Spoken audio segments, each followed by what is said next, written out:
मेरे अति प्रियों, यीशु मसीह के नाम से मैं आपको अभिवादन करता हूं। क्या आप भले चंगे हैं? क्या आप खुशी के साथ हैं? जरूर कुछ कारण के चलते आपका दिल में खुशी नहीं है, कुछ जरूर उदास के साथ है और दुख के साथ है। जरूर मैंने कुछ निर्णय लिया, उस निर्णय में बने नहीं रह पाया। प्रार्थना करने के लिए निर्णय लिए लेकिन प्रार्थना नहीं कर पा रहे।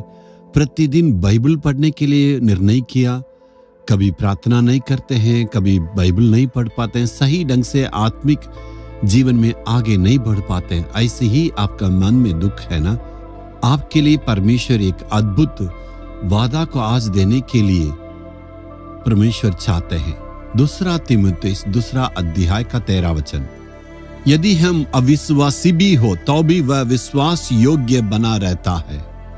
मेरे जीवन में जब सेवा की शुरुआत किए थे, उस वक्त में मेरी आत्मिकता में मैंने डगमगाया। जो निर्णय ले पाया उसमें स्थिर से नहीं रह सके थे। प्रार्थना सही ढंग से नहीं किया और प्रार्थना में और बाइबल भी सही ढंग से नहीं पढ़ पाया। उस वक्त मैं एक सेवक से मिला था।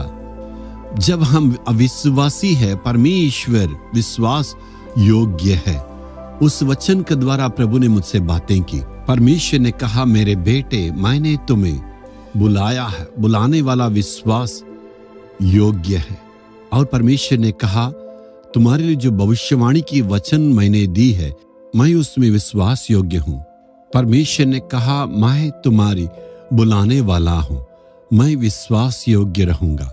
और सारे कामों में तू यदि विश्वास योग्य नहीं भी रहने से, मैं तुम्हारे लिए विश्वास योग्य रहूंगा। मेरे अनुग्रह तेरे लिए काफी है, तू कभी भी चिंता नहीं करना। परमेश्वर अपने वचन के द्वारा मुझसे बातें की। कारण है, मैं प्रार्थना करने के लिए प्रभु से सही ढंग से निर्णय लिया, उसको सही ढंग से पूरा नहीं किया। और बाइबल पढ़ने के लिए भी मैंने निर्णय लिया था, लेकिन मेरी बाइबल आत्मिकता में मैं हमेशा पीछे रहा। बहुत बार अपनी आत्मिकता में उसमें मैं सही ढंग से नहीं रहा, लेकिन परमेश्वर अपने सारे वादों में सही रहा था। परमेश्वर ने कहा था, मैंने तुम्हें वादा किया, मैं तुम्हें कभी भी नहीं छोड़ूंगा और तुम्हें कभी भी नहीं त्यागूंगा। अपने वचन को मैं सही ढंग से तुम्हारे जीवन में मैं पूरा करूंगा। मेरे अति प्रियो, आप बहुत चिंता के साथ, आपके मन में बहुत दुखों के साथ आप यहाँ आए हैं।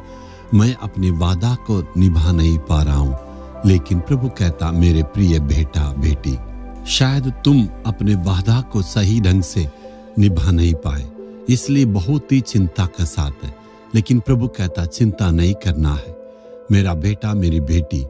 मैं अपने वचन में विश्वास योग्य रहता हूँ। मैं वचन में कहा, कभी नहीं छोड़ूंगा और तुम्हें कभी नहीं त्यागूंगा। अपने वचन के कहने के अनुसार मैं तुम्हारे संग रहूंगा, नहीं छोड़ूंगा, तुम्हें नहीं त्यागूंगा। हमारे बुलाने वाला परमेश्वर विश्वास योग्य है, इसलिए विश्वास योग्य परमेश्वर के रूप में अभी तक वो हमारी हाथों को पकड़ के प्रभु ने हमें अगुवाई किया है।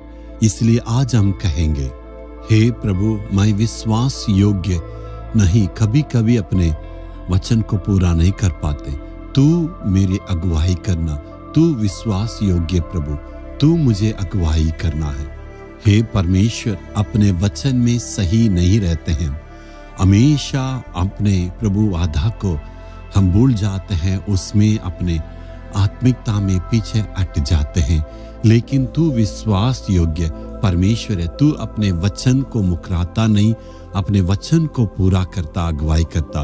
यीशु के नाम से प्रार्थना मांगते हैं पिता, आमीन आमीन।